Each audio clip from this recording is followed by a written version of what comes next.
Evangelho de Mateus, capítulo 15, versículos de 32 a 38.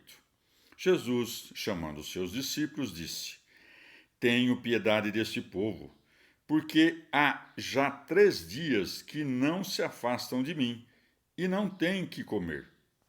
Não quero despedi-los em jejum, para que não desfaleçam no caminho.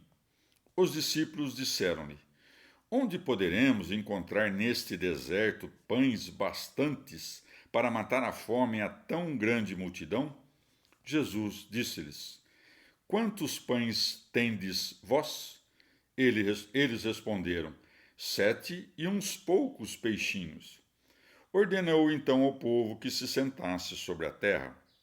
E, tomando os 7 pães e os peixes, deu graças, partiu-os, deu-os aos seus discípulos, e os discípulos os deram ao povo. Comeram todos e saciaram-se. E dos bocados que sobejaram, levantaram 7 cestos cheios. Os que tinham comido eram 4.000 homens, sem contar mulheres e crianças. Palavra da salvação. Comentário: Mateus 15, de 32 a 38. São João Crisóstomo. O povo que viera para alcançar a cura não ousava pedir pães. Ele, que ama os homens e cuida de todas as suas criaturas, dá o pão àqueles que não o pediram. Por essa razão disse: Tenho piedade deste povo. E para indicar que eles não traziam alimento algum para a viagem, acrescenta: Porque há já 3 dias que não se afastam de mim e não têm que comer. E mesmo que tivessem trazido, é natural que já tivesse acabado.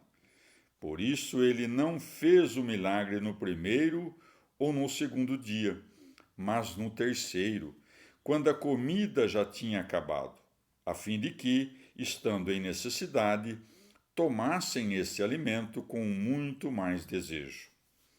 Eles viam de muito longe e nada mais lhes restava, como mostram as palavras: Não quero despedir-os em jejum, para que não desfaleçam no caminho.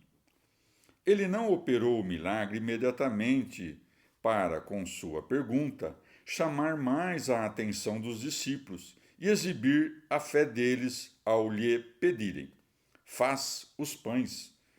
E ainda que Cristo fizesse muitas coisas que recordassem aos discípulos o primeiro milagre, fazendo-os distribuir os pães e repartir os cestos, a disposição deles era ainda muito imperfeita, como se vê pelo que segue.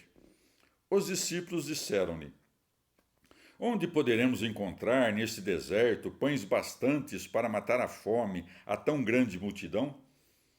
Disseram isso por causa da enfermidade de seu pensamento, o que tornava inesperado o milagre que ocorreria em seguida. Para que ninguém pudesse suspeitar que a comida tivesse vindo de alguma aldeia vizinha, o milagre foi feito num lugar deserto, muito distante de qualquer vilarejo. Cristo, para elevar as almas de seus discípulos e recordá-los do milagre anterior, faz-lhes uma pergunta, e por isso segue. Jesus disse-lhes: Quantos pães tendes vós? Eles responderam: 7 e uns poucos peixinhos. Não dizem como fizeram antes. Mas que é isto para tanta gente? João 6,9. Avançavam, pouco a pouco, mas ainda não compreendiam totalmente. O amor dos apóstolos pela verdade é admirável, pois, mesmo em seus escritos, não ocultam seus grandes defeitos, e não é pouca coisa acusar-se de ter esquecido logo um milagre tão grande. Também é admirável a sabedoria deles. Venciam a fome, sem nem fazer caso de comer, pois, estando no deserto já havia 3 dias, não contavam com mais que 7 pães. O Senhor fez várias outras coisas similares às do primeiro milagre. Mandou que se sentassem na terra e fez com que os pães aumentassem nas mãos dos discípulos. Por isso segue. Ordenou então ao povo que se sentasse sobre a terra. É diferente o final dos dois milagres. Por isso segue. E dos bocados que sobejavam, levantaram 7 cestos cheios. Os que tinham comido eram 4.000 homens, sem contar mulheres e crianças. Por que as sobras foram menores neste milagre se o número dos que comeram era menor? Ou porque os cestos eram maiores? Ou para que a diferença permitisse recordar os dois milagres? No primeiro, o número de cestos era igual ao dos apóstolos, e no segundo, igual ao dos pães.